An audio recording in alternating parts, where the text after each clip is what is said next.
नमस्कार, बहुत स्वागत है आपका जनसत्ता पर। मैं हूं आपके साथ निहारिका श्रीवास्तव और आप देख रहे हैं जनसत्ता ग्लोबल। इस बुलेटिन में विदेश की तमाम खबरों से हम आपको जोड़े रखते हैं। देश के बाहर जो भी हलचल हो रही है तमाम चीजें आपको बताएंगे। आज बुलेटिन में कुछ खास खबरें हैं। चलिए बुलेटिन की शुरुआत करते हैं। आज के बुलेटिन में उस वीडियो को आपको दिखाएंगे जो वर्ल्ड ट्रेड सेंटर से जुड़ा हुआ है। आपने हजारों ऐसे वीडियो देखे होंगे, पर 23 साल बाद ये वीडियो पूरे सोशल मीडिया पर सरफेस हो रहा है। हालांकि जनसत्ता इस वीडियो की पुष्टि नहीं करता है, लेकिन फिर भी ये वीडियो सामने आया है तो हम आपको इसके बारे में बताते हैं। अमेरिका के वर्ल्ड ट्रेड सेंटर का हादसा पूरी दुनिया जानती है। 11 सितंबर 2001 को वर्ल्ड ट्रेड सेंटर के ढहने का नया फुटेज 23 साल बाद जारी हुआ।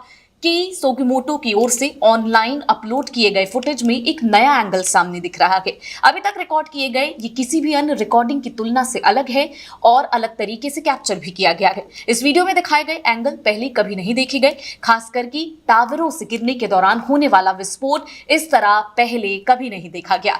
ये रहने का एकमात्र फुटेज है जिसे टावरों की दक्षिण या पूर्व से नहीं फिल्माया गया। इस वीडियो के कारण सोशल मीडिया यूजर्स के बीच अक्कलों का बाजार गर्म हो रहा है। कुछ का कहना है कि ये फुटेज उस कॉन्स्पिरेसी थ्योरी का समर्थन करता है जिसके मुताबिक बिल्डिंग प्लेन की टक्कर की जगह बम धमाके से गिरी थी, जबकि दूसरों का मानना है कि ये ऐसे सिद्धांतों के खिलाफ सबूत देता है। फुटेज का विभिन्न प्लेटफॉर्म पर शेयर किया जा रहा है। इससे पहले एक नया वीडियो भी जारी किया गया था जो हमलों में सऊदी अरब की भूमिका पर सवाल भी खड़े करता है। FBI की ओर से यह वीडियो जारी किया गया था। सऊदी नागरिक उमर उल बयोमी हमले के पहले 9/11 के 2 हाईजैकर्स खालिद अल मिहिदर, इसके अलावा नफाक अल अजमी के साथ FBI के रडार पर था। वीडियो फुटेज में दिख रहा है कि वो वॉशिंगटन DC में स्थलों का दौरा कर रहा है। वीडियो को 1999 में कई दिनों में शूट किया गया। इसमें प्रवेश द्वार और निकास द्वार और सुरक्षा की वीडियो शामिल है। इस वक्त जो वीडियो आपको दिखा रहे हैं उसमें आप देख सकते हैं कि ये वर्ल्ड ट्रेड सेंटर का ऐसा वीडियो है जिसे इस एंगल से पहले शूट नहीं किया गया था, और अगर था भी तो अब तक ये सामने नहीं आया था। हालांकि जनसत्ता पूरी तरीके से आपको ये बता दें कि इस वीडियो की पुष्टि हम नहीं करते हैं, लेकिन इस वक्त 2 दिनों से लगातार ये वीडियो हर प्लेटफॉर्म पर शेयर किया जा रहा है और कहा जा रहा है कि ये वर्ल्ड ट्रेड सेंटर का असली वीडियो है और सामने से यहां पर जो है इसे शूट नहीं किया गया दूसरे एंगल से, जिसमें ये नजर आता है कि यहां पर बिल्डिंग में एक धमाका होता है और उसके बाद ये पूरी बिल्डिंग ढह जाती है। ऐसी कॉन्स्पिरेसी थ्योरी पहले भी सामने आ चुकी है जिसमें ये कहा गया है कि प्लेन की टक्कर से ये पूरी बिल्डिंग नहीं गिरी थी बल्कि इसमें बम धमाका हुआ था, और अगर इसमें थोड़ी भी सच्चाई है तो इस पर जांच होनी चाहिए। तो ये तस्वीरें हमने आपको दिखाई। इसके अलावा हमने आपको ये भी बताया कि ये केई सोगुमोटो नामक एक व्यक्ति ने YouTube चैनल पर शेयर किया, जिसके बाद यहां पर खलबली मच गई। आप देख सकते हैं उन्होंने लिखा भी है world trade centre collapse on 9/11/2001, और इस वीडियो को लगातार कई सारे लाइक और शेयर मिल रहे हैं। हालांकि हम इसकी पुष्टि नहीं करते हैं। तो ये थी वर्ल्ड ट्रेड सेंटर से जुड़ी खबर। अगली खबर का रुख करते हैं। फ्रांस की राष्ट्रीय रेल कंपनी SNCF ने शुक्रवार को एक बयान जारी कर कहा कि उनकी हाई स्पीड रेल लाइनों पर आगजनी और तोड़फोड़ की घटनाएं हुई हैं। इसके चलते यातायात बुरी तरीके से प्रभावित हुआ।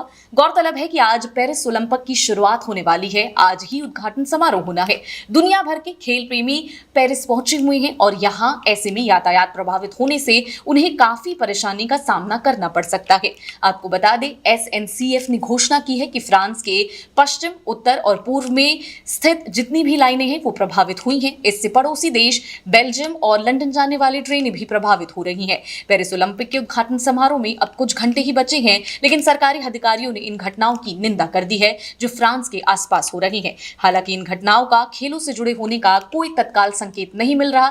फ्रांस की पुलिस ने बताया कि जांच की जा रही है और असल में क्या हुआ और आगजनी और तोड़फोड़ की घटनाएं क्यों हुई इस पर जांच हो रही है। इन घटनाओं के चलते रेल नेटवर्क पूरी तरीके से प्रभावित हुआ और बड़ी संख्या में रेल यात्री स्टेशनों पर फंसे हुए नजर आए। फ्रांसीसी मीडिया ने रेल नेटवर्क के पश्चिमी मार्ग पर आग लगने की खबर दी। जिस तरह से समन्वित तरीके से आगजनी और तोड़फोड़ की घटनाओं को अंजाम दिया गया उसे लेकर जांच चल रही है। इसके पीछे किसकी साजिश है इसका पता लगाया जा रहा।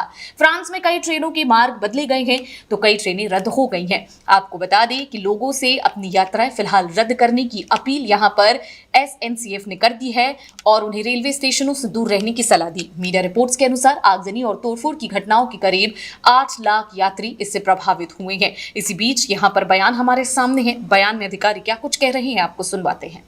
Well, I condemn them, extremely strongly. It's just unacceptable. It's probably a large-scale sabotage with some malicious acts, probably coordinating. We're still in the process of analyzing all the impacts, assessing what we're going to implement as solutions, because it's going to have impacts also over the weekend. And we want this not to jeopardize the quality of the experience for the athletes and for the spectators. So it's a huge work in terms of crisis management, but we were prepared for that. You know, we had prepared for all scenarios. SNCF, the operator for the high-speed lines, the Ministry of Transport, together with the region, who is in charge of a number of transport lines as well and stations. We are all together as a team, united to find the right solutions and be very, very fast back on our feet. I cannot say at this hour. Maybe can be also protesters, even French people. I mean, clearly what I want to say is that people doing that, you know, they're really playing against the side of the athletes who have been working so hard for so many years to be there, to enjoy their sport, to deliver their performance, to realize, to live their dreams. We're not going to impede them. And, you know, there have been like thousands of people working on that. I have a little bit of anger, you know, a bit preoccupied, a bit stressed, anger, but we're not going to let ourselves destabilize by this. It's extremely important.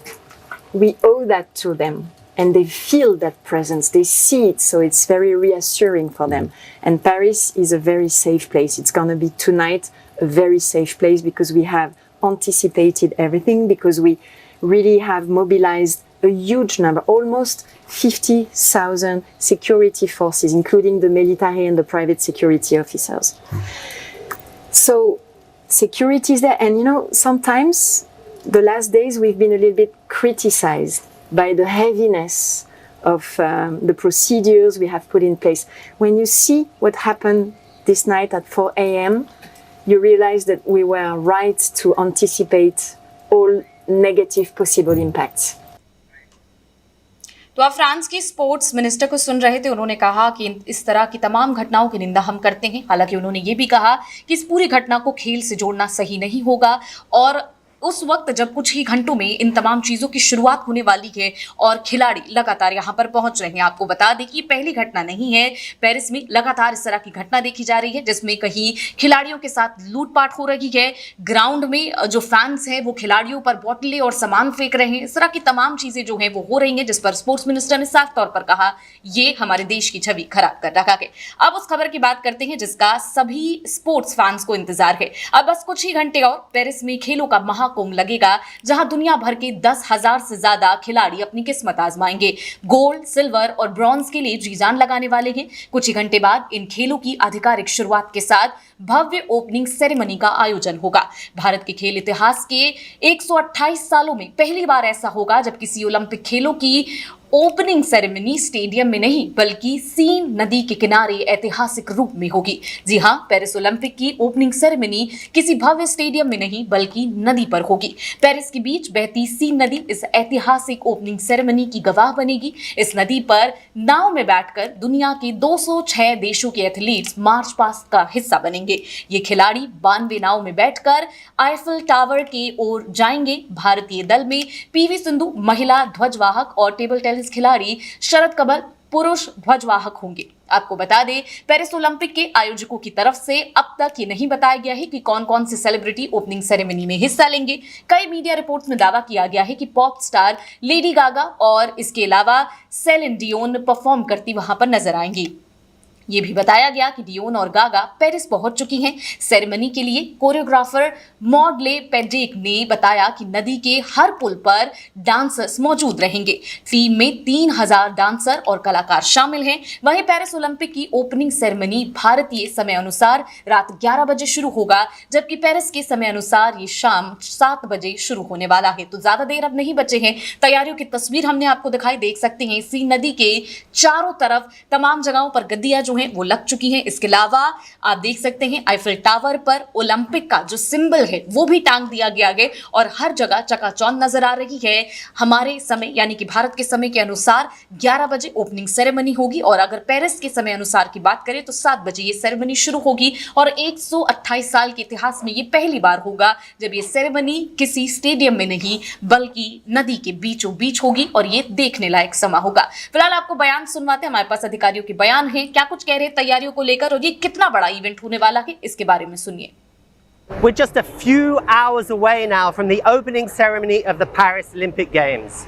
There are many things about this opening show that we don't know. It's the big surprise that Paris is going to be springing on the world. But there are some things that we do know. We know, for example, that these are going to be an opening ceremony like the world has never seen. Paris is doing things differently. It's taking a ceremony that is usually held in a stadium and is putting it into the heart of Paris, essentially turning France's capital into a giant open-air stage. The athletes, thousands of athletes, there are 10,500 of them taking part in the games, are going to be embarking on boats and they'll be going down the River Seine on a long parade that will take them through some of Paris's iconic sites. Imagine the Eiffel Tower, for example, or the Louvre Museum. There'll be hundreds of thousands of spectators lining both sides of the river, and then the athletes will disembark and they'll take the oaths as athletes and there will be speeches and then of course fireworks, and that's how the ceremony is expected to end.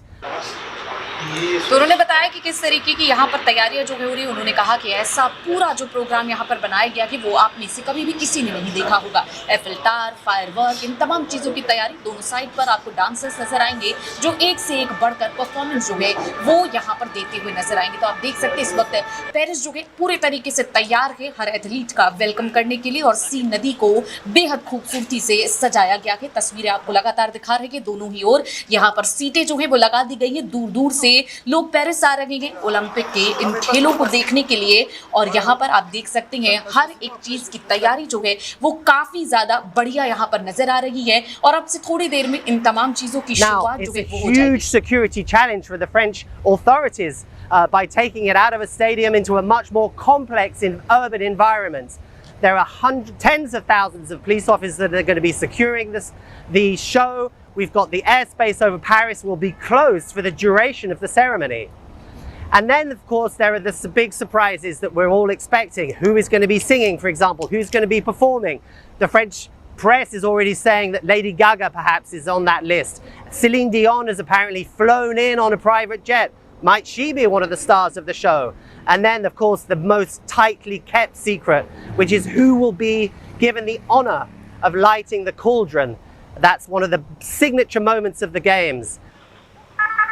तो उन्होंने बताया कि Paris के बीच बहती scene नदी इस ऐतिहासिक opening ceremony की गवाह बनेगी। इस नदी पर नाव में बैठकर दुनिया के 206 देशों के एथलीट मार्च पास्ट का हिस्सा बनेंगे। ये खिलाड़ी 92 नाव में बैठकर आईफिल टावर की ओर जाएंगे। भारतीय दल में हमने आपको बताया पीवी सिंधु महिला ध्वजवाहक और टेबल टेनिस खिलाड़ी शरद कमल पुरुष ध्वजवाहक होंगे। इस वक्त आप सिक्योरिटी की तस्वीरें दिखा रहे हैं, हर ओर सिक्योरिटी बढ़ाई जा रही है। पेरिस ओलंपिक के आयोजकों की तरफ से अब तक ये नहीं बताया गया कि सेलिब्रिटी में कौन आने वाला है, लेकिन लेडी गागा की बात इस वक्त social media anyway, it's sure to be spectacular. The director of the show is an award-winning theatre director, Thomas Joly, and it's Paris's way of showing that these games, the Paris Games, they hope are going to be games that will leave an indelible mark both on the Olympics and on the Olympic audience. तो तमाम sports fans का इंतजार अब से थोड़ी देर में खत्म होने जा रहा है। रात 11 बजे आप ये लाइव स्ट्रीमिंग जो है वो जनसत्ता पर भी देख सकते हो। तमाम जगहों पर भी आपको ये पूरा पेरिस ओलंपिक जो है वो कवरेज आपको मिलेगी और इसके अलावा तमाम जो यहाँ पर भारत के खिलाड़ी है वो वहां पहुंच चुके हैं। कुछ आपको बता दें कि स्पोर्ट्स की जो शुरुआत है ऑलरेडी हो चुकी है, कल कुछ मैच हैं। उन तमाम चीजों को देखने के लिए लगातार आप जनसत्ता देखते रहिए। इसके अलावा देश दुनिया की बाकी खबरों के लिए भी हमारे साथ बने रहिए। फिलहाल मुझे दीजिए इजाजत, नमस्कार।